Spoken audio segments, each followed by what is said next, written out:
teman-teman, balik lagi ke channel aku. Sebelumnya aku mau ngucapin terima kasih udah klik video ini. Nah, di video kali ini aku akan menjelaskan tentang membandingkan 3 puisi sastrawan, yaitu Chairil Anwar, Sutarji, dan juga Amir Hamzah. Yang pertama adalah puisi yang berjudul Para Peminum karya Sutarji Kalsum Bakri. Nah, di sini dapat kita lihat bahwa tema mayornya itu kita berikan skor 1, yaitu usaha menggapai cita-cita. Nah, sedangkan untuk tema minornya adalah tentang perjuangan hidup, maka kita berikan skor 1. Nah, untuk amanah tersuratnya adalah jangan pernah putus asa dalam meraih cita-cita walau sulit dan terasa tidak mungkin.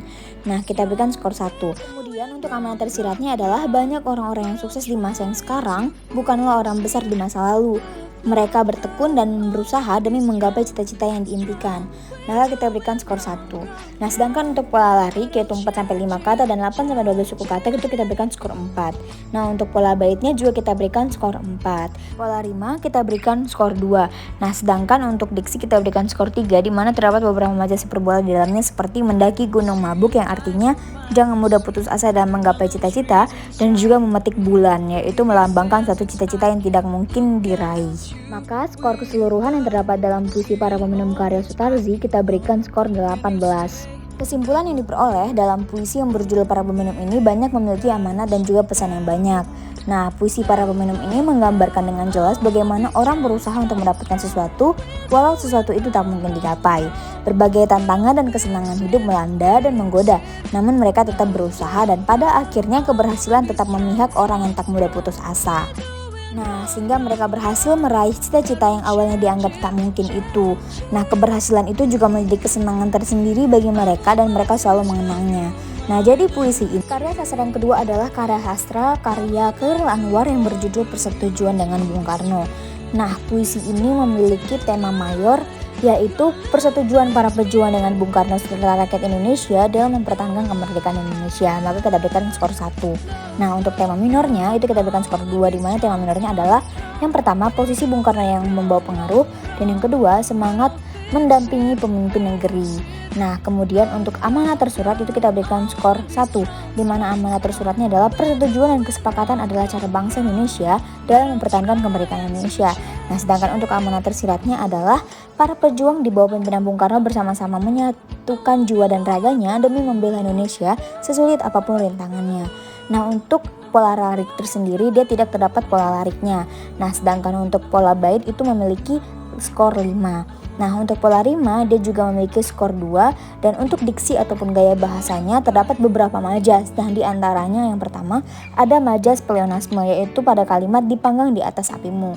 Nah, yang kedua ada majaz parallelisme, yaitu terdapat pada kata aku melangkah ke depan rapat di sisimu dan aku sekarang api, aku sekarang laut.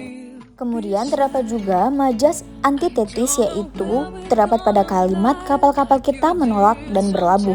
Nah, kemudian ada majaz alegori, yaitu perbandingan kesatuan yang utuh, di mana terdapat pada kalimat di zatmu, di zatku, kapal-kapal kita berlayar, kemudian kau dan aku satu zat, satu urat. Nah, yang terakhir terdapat pada majaz alusio, yaitu ayo Bung Karno kasih tangan, mari kita bikin janji. Nah, jadi total keseluruhan diksinya adalah 7. Nah, sedangkan skor keseluruhan yang terdapat pada puisi Persetujuan dengan Bung Karno kita berikan nilai 19.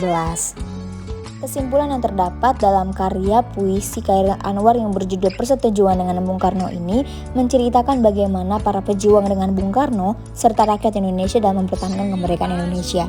Nah, kemudian puisi ini banyak menggunakan bahasa yang bermakna semantis serta mengandung irama, rima, dan juga ritma dalam penyusunan lirik dan baitnya.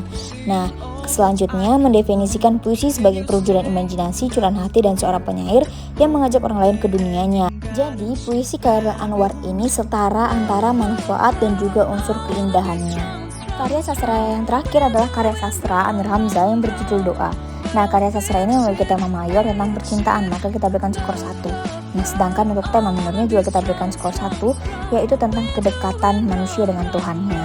Nah, setelahnya itu ada amanah tersurat. Nah, amanah tersurat yang terdapat dalam puisi ini adalah cinta dapat membuat orang mempunyai pengharapan layaknya sebuah doa, maka kita berikan skor 1. Sedangkan untuk amanah tersiratnya adalah kerinduan si penyair membuktikan bahwa adanya pengaruh dari pasangan terhadap diri, maka kita berikan juga skor 1. Untuk baitnya kita berikan skor 1. Sedangkan untuk pola larik itu tidak terdapat lariknya. Nah, untuk rima itu kita berikan skor 3, di mana rimanya adalah rima asonansi yang dimana terdapat pada kalimat dengan apakah ku bandingkan pertemuan kita kekasihku. Nah kemudian juga ada rima eksternal yang dimana terdapat dalam kalimat dengan saya sepi pada masa purnama meningkat naik. Selanjutnya untuk diksi itu terdapat diksi konvensional. Nah selain itu juga terdapat beberapa majas di dalamnya, yaitu ada juga majas personifikasi dan hiperbola. Sebagai contohnya terdapat pada kalimat hatiku terang bagai bintang memasang lilinnya, kemudian dengan samar sepoi, kemudian dengan kalbuku terbuka menunggu kekasihmu bagai setiap malam. Jadi skor keseluruhan dalam puisi doa adalah 14. Nah, puisi yang berjudul Doa karya Amir Hamzah ini memiliki makna yang bisa dibilang mendalam. Nah, terbukti dengan diksi yang berhati-hati ini menekankan kata-kata sederhana sebagai unit dasar dan sesekali menggunakan aliterasi dan juga asonansi. Nah, jadi puisi ini menekankan pada unsur keindahan di dalamnya. Demikianlah penjelasan aku mengenai 3 karya dari sastrawan yang telah aku bandingkan. Nah, buat kalian yang merasa konten ini mengedukasi, jangan lupa untuk di like, comment, dan subscribe. Terima kasih teman-teman.